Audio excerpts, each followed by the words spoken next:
So good afternoon or good morning or good evening wherever you are in the world.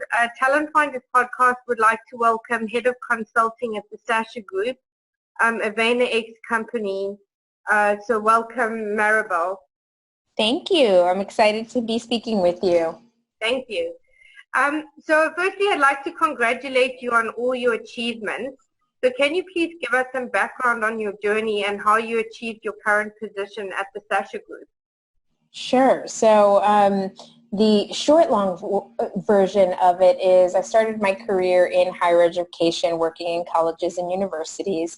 And after about 8 years of doing that and moving up the ladder, falling less in love with it because I wasn't working as much one-on-one with students anymore, I started to explore what my next step was going to be in my career. And as I assessed my skills, I thought that marketing would be a really good fit, and it wasn't an area that I had considered when I was going to college. I went to a liberal arts school, and there was also this thing called Facebook that had launched and had piqued my interest. I saw the way that it was changing how students were communicating with each other, and I thought there was something there. So I made the decision to leave my career in higher education and go back to school full-time for an MBA focused in marketing and management. Wherever I could, I would focus coursework or internships on social specifically. And so by the time I graduated, those were the types of jobs that I was looking for. However, I graduated in 2009, which was the heart of the recession, and a terrible time to be a career shifter, let alone just look for a job in general. I also had to take some time off to be a caregiver for a parent who was failing in health. So all of these things just like complicated the efforts to get my foot in the door in the marketing industry. I eventually did, and I started that by being a freelancer. So I did everything that I could as an individual to learn about the platforms and how to navigate them, what type of content was succeeding, how you could identify audiences. There was no paid advertising that you could do on social platforms at that time, 2009, 2010. Eventually, I was able to get consulting gigs with artists and musicians, helping them launch their social platforms, develop their voices and their strategies for those channels.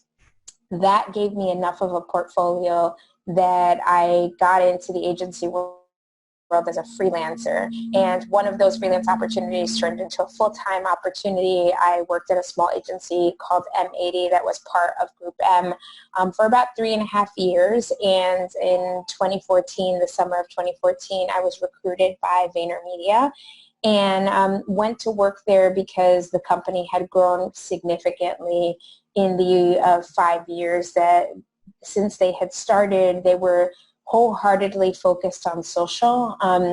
Gary had a very divisive reputation in the industry, right? He was sort of like the bad boy of the industry because there were still a lot of doubters about the efficacy of social and whether or not it would have an impact long term. And he was a big believer in it, and that was contrary to a lot of the rhetoric in the space at the time. I didn't go to Vayner because of Gary. I went because of the culture. I have stayed, however, for almost 6 years because of Gary. Wow, amazing. Yeah. So that's how I got to Vayner Media. I started at Vayner Media on the account strategy side. I did that for 2.5 years. And then Gary asked me if I would work for him directly with 3 other teammates in a capacity called the Office of the CEO. So at the time, Vayner had almost doubled in size in about 2 years, so it had gone from about 350 to almost 700. He didn't really have a full C-suite. He had about 3 people who were senior leadership.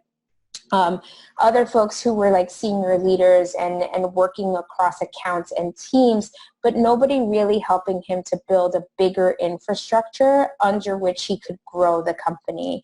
And so what we did in that year of working for him in the Office of the CEO was help to build out that infrastructure.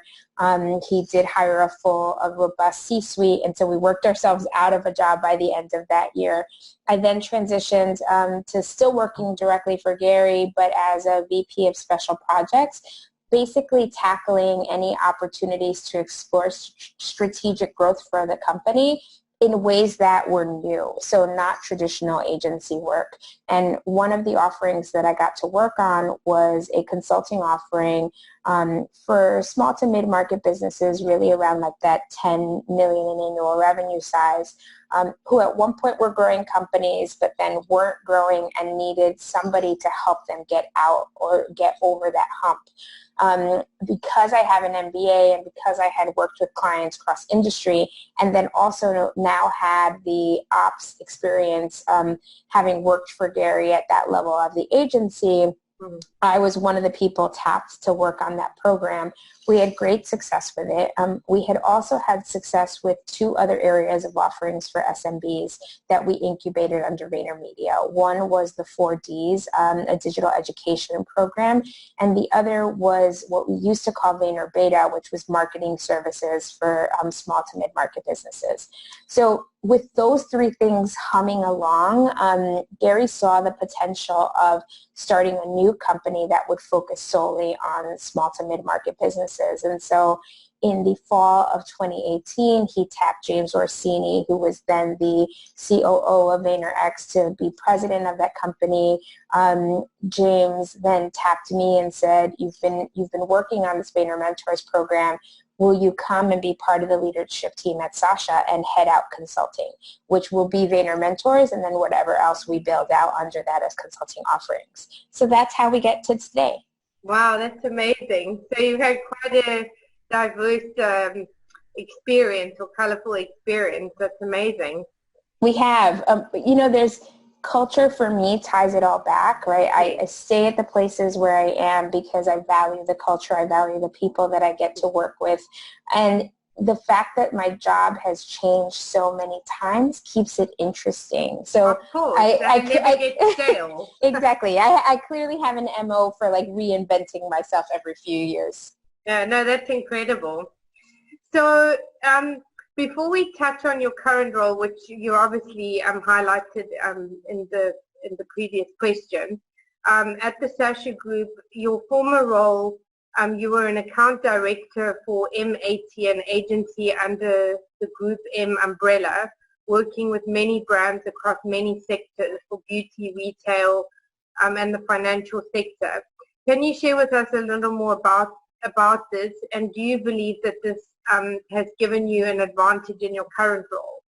Yeah, I think, in those early days of social, there weren't very many companies that were focusing on that discipline. Again, there was no paid advertising in it. So it was a really interesting place to be, working in a space that had no paid advertising, but working for this behemoth of a media company family that was their bread and butter, was paid media. And so I think the beauty of it, the same thing that made my days difficult also made it a tremendous learning opportunity.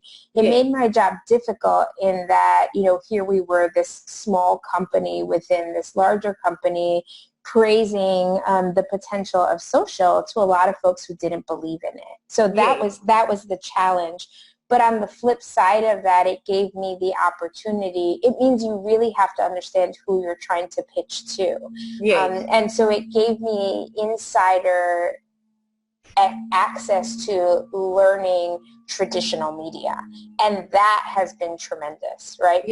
Because I could say, like, look, I have worked at Group M. I understand how traditional media works and the role, and I understand why this transition is difficult. I always say you have to understand a system or a structure if you want to break it, because you have to understand, like, what are the things that you can get rid of and what are the things that are still vital to the process. And so having been part of that company in that space was really helpful. When I came to VaynerMedia in 2014, the paid social team was still very small. It was about 6 people. And so the company was 350 people. We had a paid media department of 6. And so I was one of a small group of people who had hands-on paid media experience. Because prior to coming here, like, I did it all in social, right? Because I had grown up in social in its early days, being a social media marketing manager at that point in time meant I managed the client, I wrote content, I planned content, right? I developed the strategy. And then when paid media came around, like I ran the ads in Twitter and Facebook and on YouTube. So yeah, because you already had the experience, which is amazing. So you had a head start. Yes, that space has matured so much that I'm happy to leave that to the folks who are far more quantitative Yes. than I am. But it's great to have the knowledge of it. Absolutely.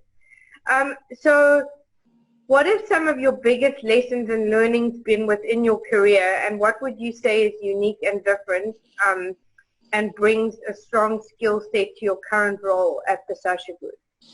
Yeah, that I just mentioned that my MO seems to be that I switch careers, but that's not something that was comfortable for me until I would say the last 2 years or so. Yes. So the idea of change used to create tremendous anxiety for me. The not knowing, the not having control. Like I am very much an A-type person. I like to have control of a situation. And not knowing means you don't have control, right? There's a leap of faith involved there. And Big time. Right. So with maturity and time has come a greater comfort level in that, right?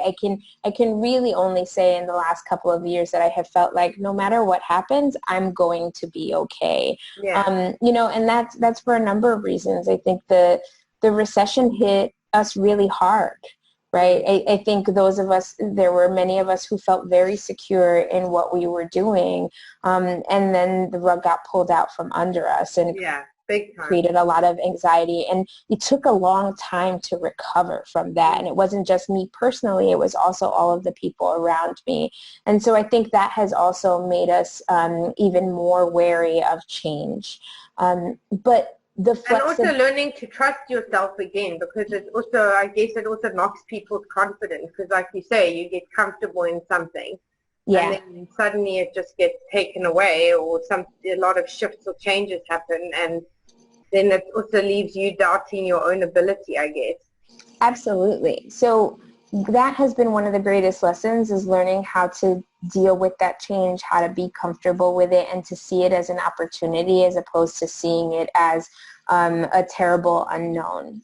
That's the primary one. The other one is that you can never stop being your own biggest cheerleader, right? Yeah. No matter how supportive people are of you, how good a friend you think they are, it is no one's job to make clear the value that you bring. It's your job more than anyone else's, right? Like we can't rely on anyone else to hand anything to us. We need to make sure that we are being our own advocates and that we're doing that on a regular basis, not just like when we've gotten to the end of our rope.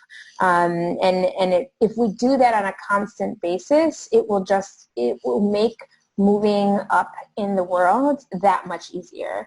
And I think it's also having self-awareness to know what you're really good at and what you're not good at, because that humility will also get you far, right? When I say be your own cheerleader, it's not about ego, right? It's truly about knowing, like, these are the things that I do really well, and these are the things where I need support. And offering to help people with the things that are your skills and your gifts, right? Not just keeping them to yourself, because it's really by being collaborative and supporting people that you will find people who will then support you in the areas where you need it and who will lift you up, right? So being your own cheerleader means letting people see your gifts, so that they can then also speak on your behalf, because I really feel that is the thing that helped me move up the ladder as quickly as I did at Vayner. It wasn't just that I was doing a good job. It certainly, I wasn't emailing Gary and telling him how fabulous I was. I don't think that would go down too well. Right. No, we all know the man. That would not go down well at all. Like, he actually heard about me from other people. Yeah. Because I was working with so many other people. Like, I was one of the first, I was always willing to volunteer to support on things that weren't necessarily like my responsibility. but I had a passion for being part of the company and helping the company grow, not just what my accounts were. And so all of that got back to him, and that's the thing that got me on his radar. Yes. And also, I think it's exactly some of the points, because obviously I also pay attention and listen to what Gary says in his content, and also just not looking or really caring about people's external opinions, because I think that's where a lot of people's insecurities stem from. Yeah, absolutely. And it's hard. It is hard. Especially when we have it coming at us from every direction. It is hard to focus on that, but that needs to be the true north. Yeah.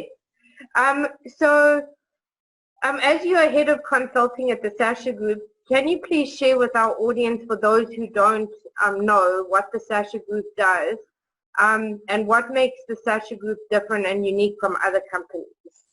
Yeah, so we are unique in that we function more like a consultancy. And so if you look at companies in our space compared to us, first of all, everyone who started at the SASHA Group when we launched it came from the Vayner Media world, right, in some way, shape, or form. And so we were taking what we learned at Vayner Media, working with Fortune 500 companies, and taking those learnings and now sharing them with smaller companies and mid-sized companies. So I think that's unique.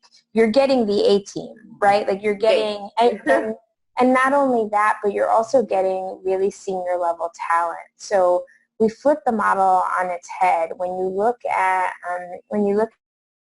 traditional like agency teams, there can be a lot of like junior folks. And what we invested in was, James brought in several senior leaders from the Vayner world, because the idea was that I can, as with all of my experience, like I'm going to be able to like get it done better and faster. Yeah. And that benefits everybody. Like in particular, it benefits our end customer. And so that's why we function more like a consultancy. Like you're paying for the value of the thing, but I guarantee you that it is going to be a high quality deliverable because of who is working on it. So on the consulting side, every consulting client is working with a senior vice president at the SASHA Group. Amazing. Yeah, and we will bring in other individuals from the team based on like what the focus areas of growth are for that particular company. So, if it is creative production, then we're going to collaborate very strongly with our creative team. If it is e-commerce, then we're going to bring in a team member who focuses on that. If your web presence is a big element of that, then we're going to bring in a team member who has, vast experience in that area. So we're going to cast it accordingly. The idea of not having retainers also allows us to do that because our team can be fluid. We can, it's not like these are the 5 people that you will work with this year. It's like, no, these are the 2 people that you're going to work with on this element because that's their expertise. And then once we're done with that, I'm going to bring in 2 different people because it should always be the right cast of characters for whatever the need is. And, the consulting piece also allows us to think more broadly. We're not just focused on marketing. So with our clients, right, it's not just a matter of like putting a spotlight on what you're doing. It's also making sure that fundamentally as a company you are primed for growth, right? So if I'm going to help you increase sales, then we also need to make sure that operationally you can handle that capacity of sales. Right, that you can fulfill that level of orders. It also means that we have to have an understanding of like, does the current amount of staff that you have supporting that, is that what you're going to need, or do we need to start building a pipeline for talent? We also focus a lot on culture, because if you think about the success that Gary has had, first with Vayner Media and now across the Vayner X portfolio, culture is at the heart of that. Right, it doesn't, if your people aren't happy to come to work and happy to be part of your team, then what they are delivering, whether that's a service or creating a product is not going to be of the best quality, and your end customer is going to be dissatisfied. And so it would be neglectful of us to not pay attention to organizational culture if we're aiming to help a company grow. So yeah, very, very true. Right, so to me, that's how we're different. We're not just coming in and saying like, oh, here's your social media strategy and here we go. We are assessing like all the areas or like the 5 most impactful areas that need our attention over the course of the next few years in order for that growth to be achieved and sustained. Yeah, makes 100% sense. So as the SASHA Group's core focus is helping and supporting companies from 1 to 100 million in revenue, covering educational, consulting, and marketing. Can you please share with us a little more about this and how the process actually works? Sure. So I will use the example of a client who has essentially worked with us in all 3 areas of service. So a little before the SASHA Group even. So Young Nails is the example that I will use. Young Nails first became a client by participating in the 4Ds, which is our day-long digital education program.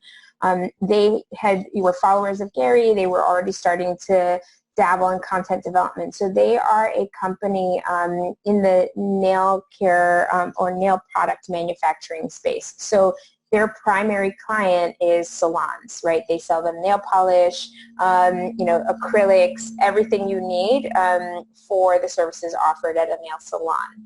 So, their business had been struggling, and it's a family business. Habib Salo, who's now the CEO, came in to help his brother and mother, who were running the business, like really turn it around. And so he came and participated in the 4Ds and started implementing it. And in the first few months, already started seeing results in terms of like a greater following, more engagement with their content, and then also sales. And so he came back to us and he said, okay, what's next? Like, I've done the 4Ds, I have a good understanding of that, but I want to do more with you guys. What can we do? And it just so happens that the timing coincided with our development of the Vayner Mentors program. So he was one of the first companies that signed up and went through the program. So they were actually one of the, I think the second to sign up and the first to like complete the process. So, he took the growth plan that we developed for him and took it as his religion. So he worked hard every day to like continue to implement. And the idea was, you're not just a nail product manufacturing company. You also need to operate like a media company, right? This is Gary's philosophy for every business. And they applied that recipe to a T. And so fast forward, it's now been almost 2 years that they have been in the Vayner Mentors program. Their sales have increased significantly. So without giving away any numbers, I can say that their Black Friday to Cyber Monday weekend in 2019 surpassed their e-commerce sales, I think, for the full year of 2017, which is before they started working with us, right? So in a weekend, they did what they just a few years ago did the entire year in e-commerce. Wow, that's amazing. Right, so it is really impacting their business, so much so that he came to us a few months ago, and he actually, in anticipation of Black Friday, he said, I need a commercial, right? Like Gary talks about the idea of a Super Bowl-like spot for every small business. And so Young Nails came to us and said, I want that, right? Like, I want that production. And so they then became a marketing services client. Now they get a discount, they get a family discount because they're already Vayner Mentors clients. So we're not trying to make a profit on them on the marketing services side. But essentially are operating like one of our marketing clients as well. And so that's our ideal. Our ideal is like you get introduced to us either through education or through consulting, and we're helping you build some fundamentals. Some consulting clients will come in for a one-time consulting offering, so they are coming to us to help develop their social strategy, and then they can go and they can execute that with an internal team or with another agency. But our goal is that it is going to work for you, right? It's going to turn your business around So as you get bigger and it makes sense for you to work with us on our marketing services front, then you're going to come back and work with us. Yes, of course, and just maintaining and sustaining those relationships. Yes, absolutely. So Maribel, one of the biggest challenges that most entrepreneurs have today is funding. How important do you think it is to find investors or VC funds? And what would you say in your position are some of the biggest mistakes or challenges you see with entrepreneurs? And what do you think needs to change in order for entrepreneurs to have better outcomes?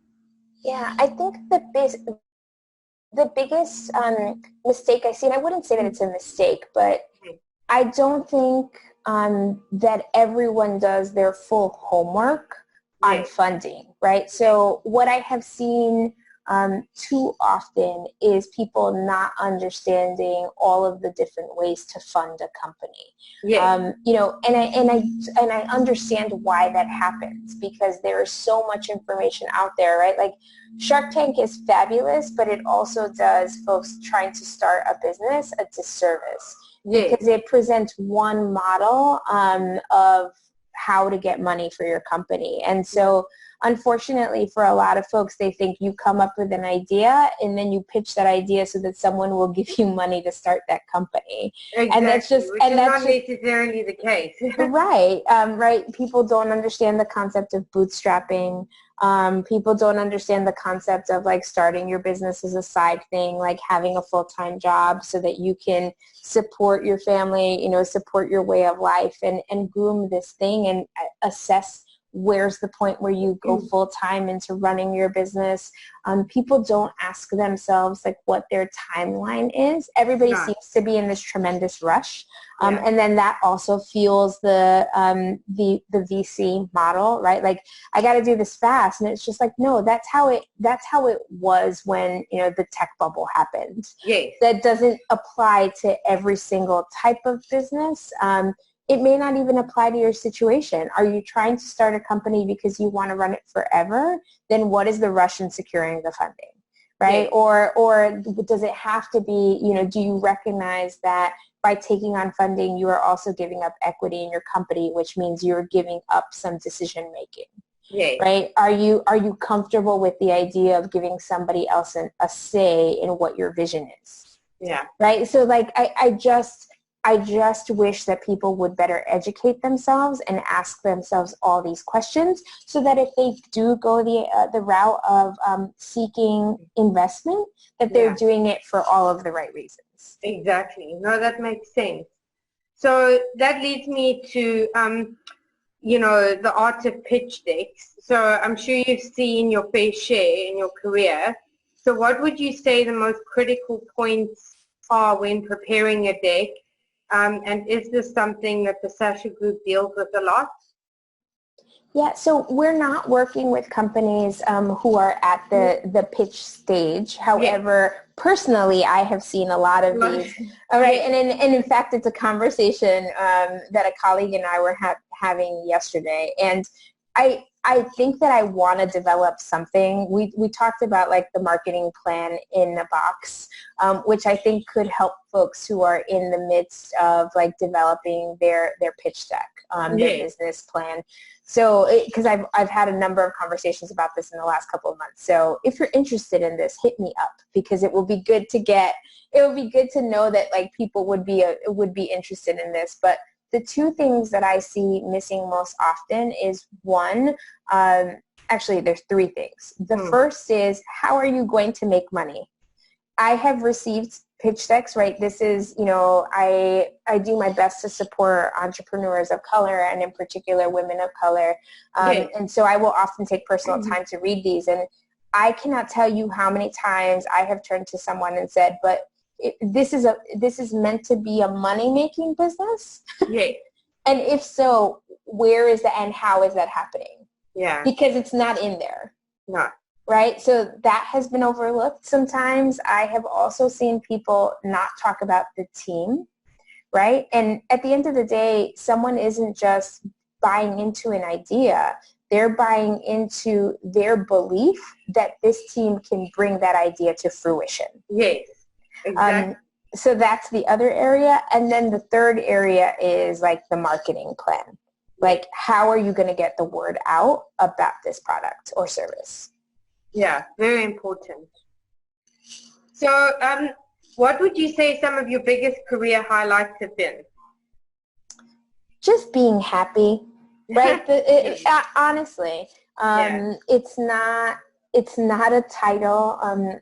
Funny story around that is, so when I started at VaynerMedia, I started as an account supervisor. I had been an account director at M80 before, and I was convinced when I came to Vayner that the account supervisor role was the equivalent to what my previous account director role was. So I accepted it, and then within 6 months got promoted to an account director role at Vayner. And then within another 6 to 9 months got promoted to group director. And when I got promoted to group director, now it had only been about a year and a half. That's more promotions than people usually see in that amount of time, right? Too. Yes. I had turned and said to my husband, I'm good. I could be really happy here at this level in this role for a few years. Yeah. And then fast forward less than a year, I got promoted to a vice president role. I didn't ask for a promotion. No. I wasn't vying for anything. I had just achieved it.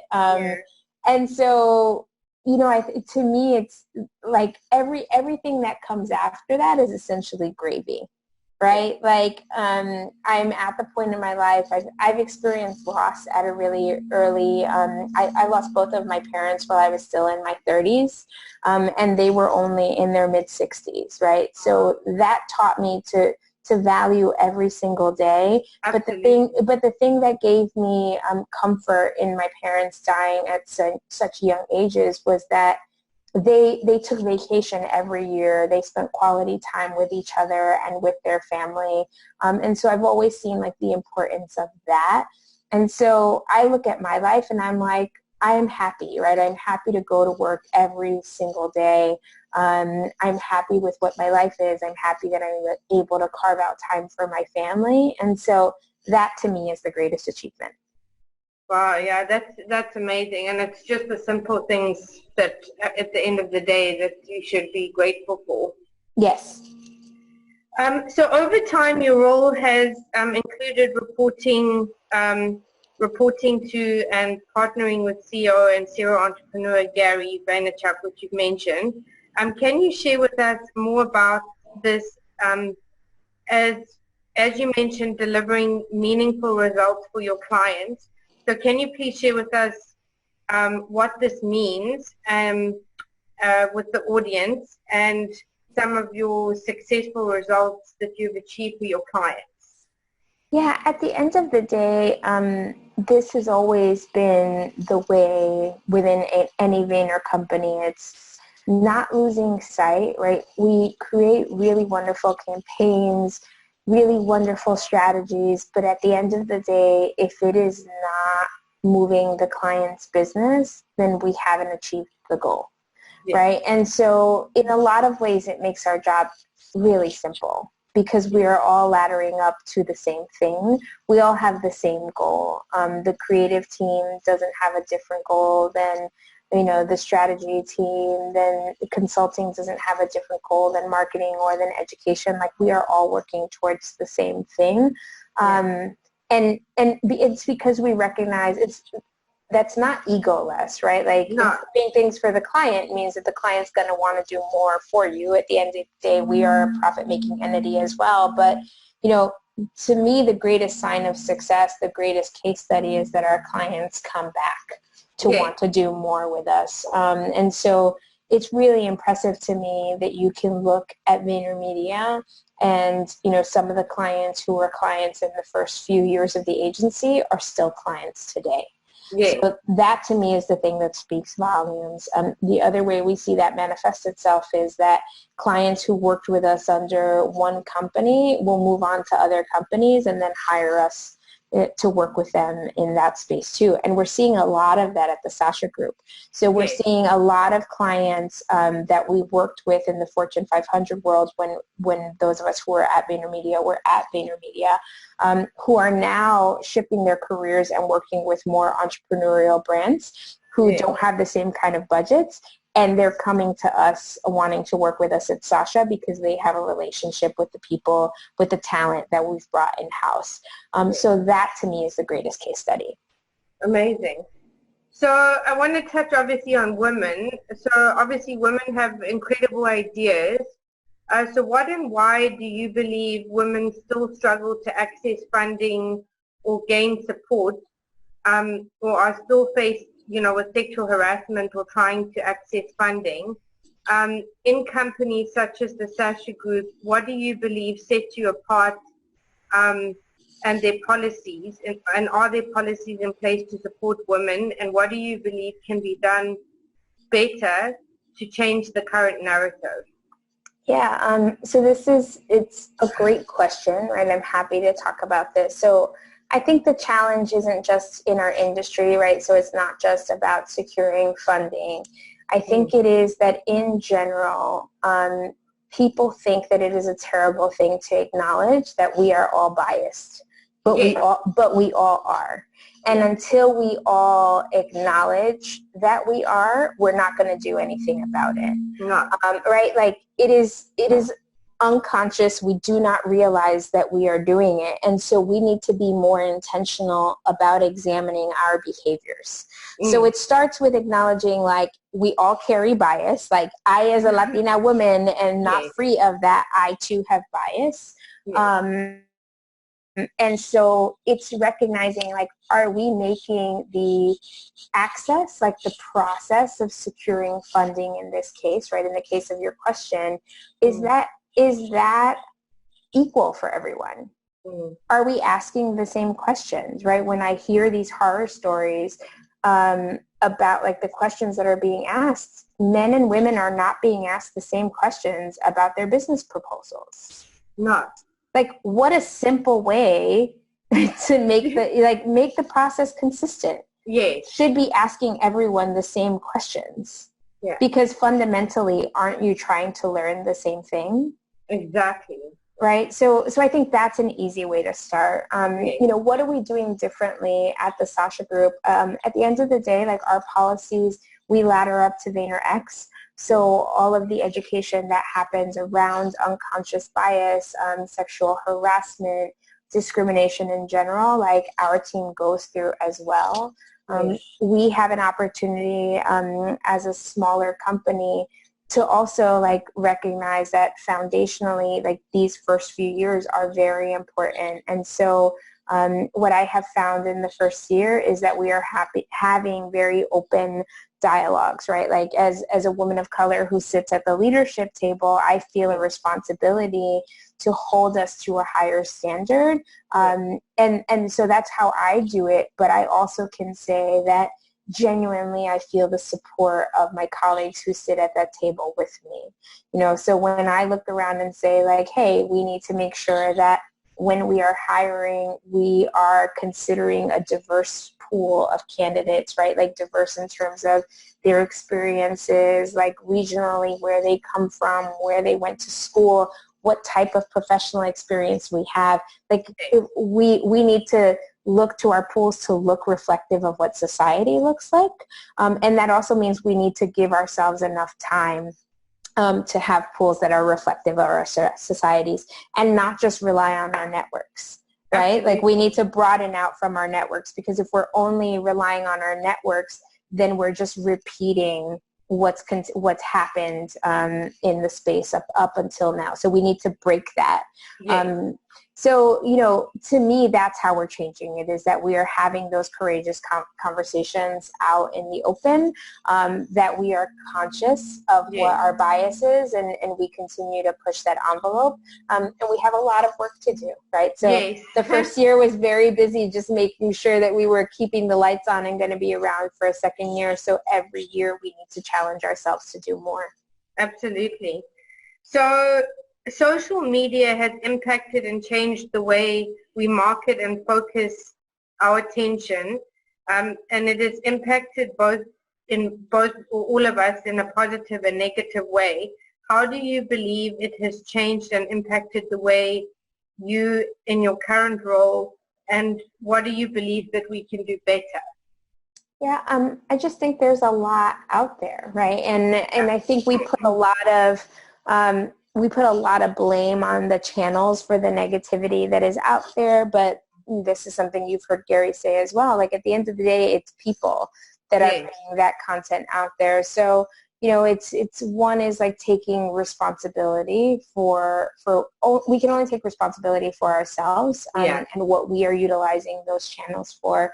You know, our company in essence would not exist without social media, or would look very different if it was founded at a different time.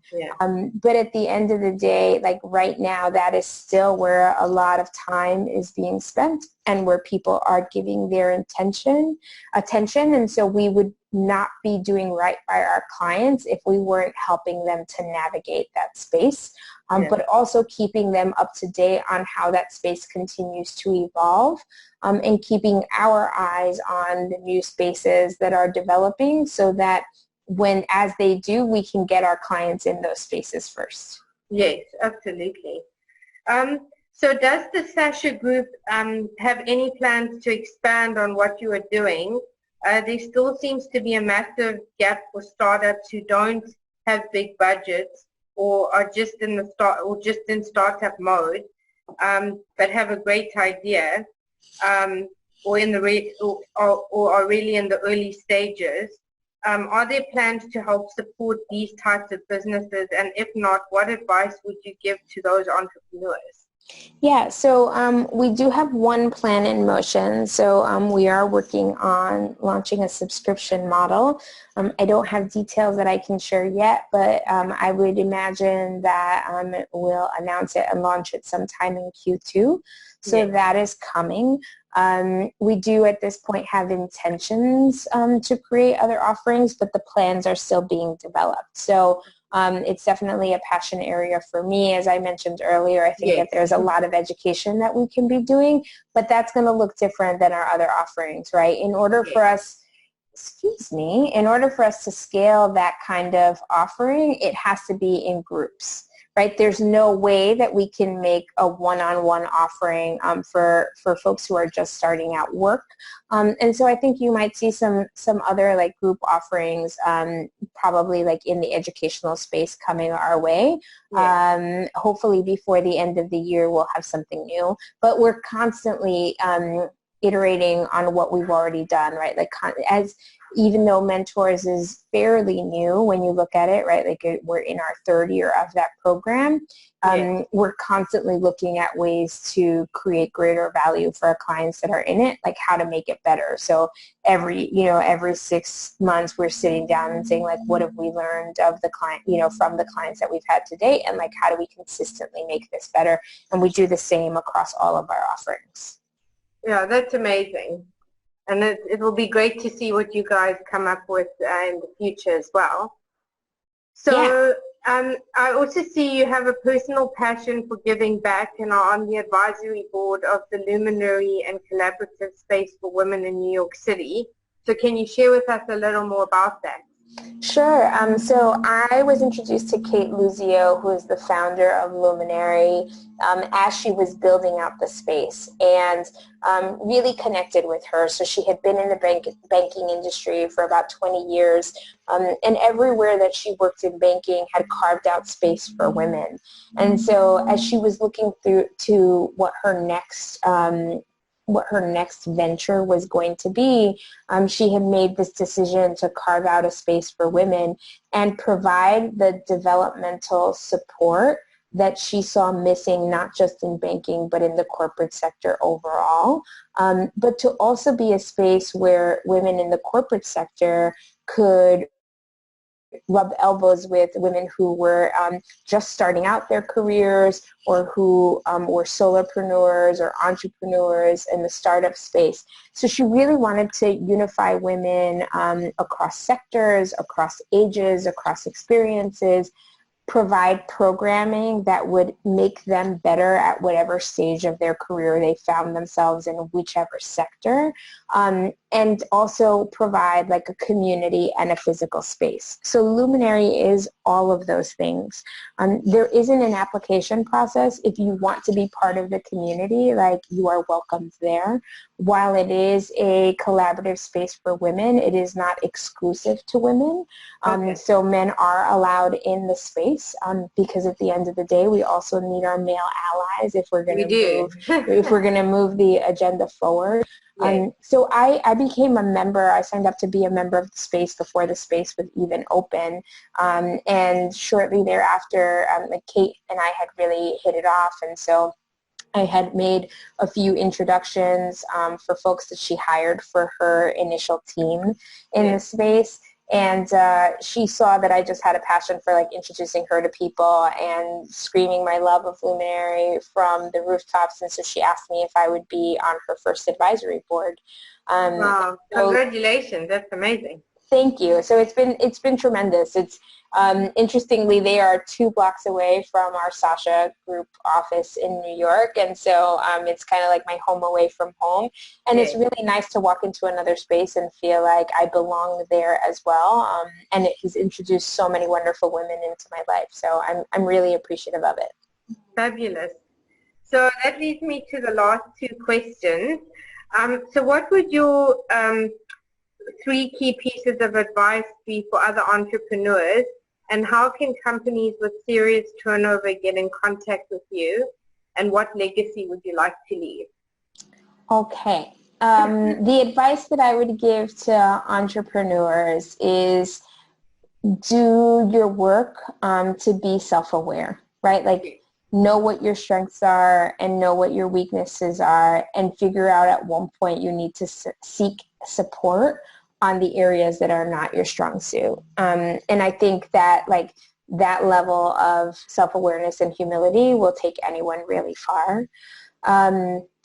In terms of how people can get in touch with me, that's easy. So LinkedIn is a great channel. I'm super active there.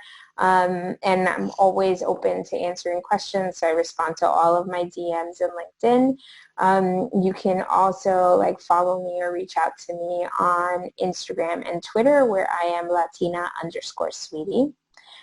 Your last question was, what is the legacy that I want to leave? I do my best to live my life honestly, so I don't pretend to be something that I am not. It makes living life a hell of a lot easier to not try to be something you're not. And so I also do my best to just be a good person and do right by other people. So wherever I can be of service, I challenge myself to be of service. And so for me, that legacy would manifest itself in that when I finally leave this earth, I hope that there will be an overabundance of people who say that I impacted their life, small or large, in some positive way.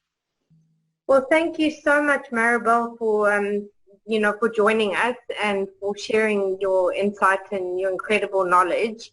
And hopefully we can have you back in the future. Well, I would love to. Thank you for sharing your platform, because individuals like you who share stories for people like me are also important in this ecosystem.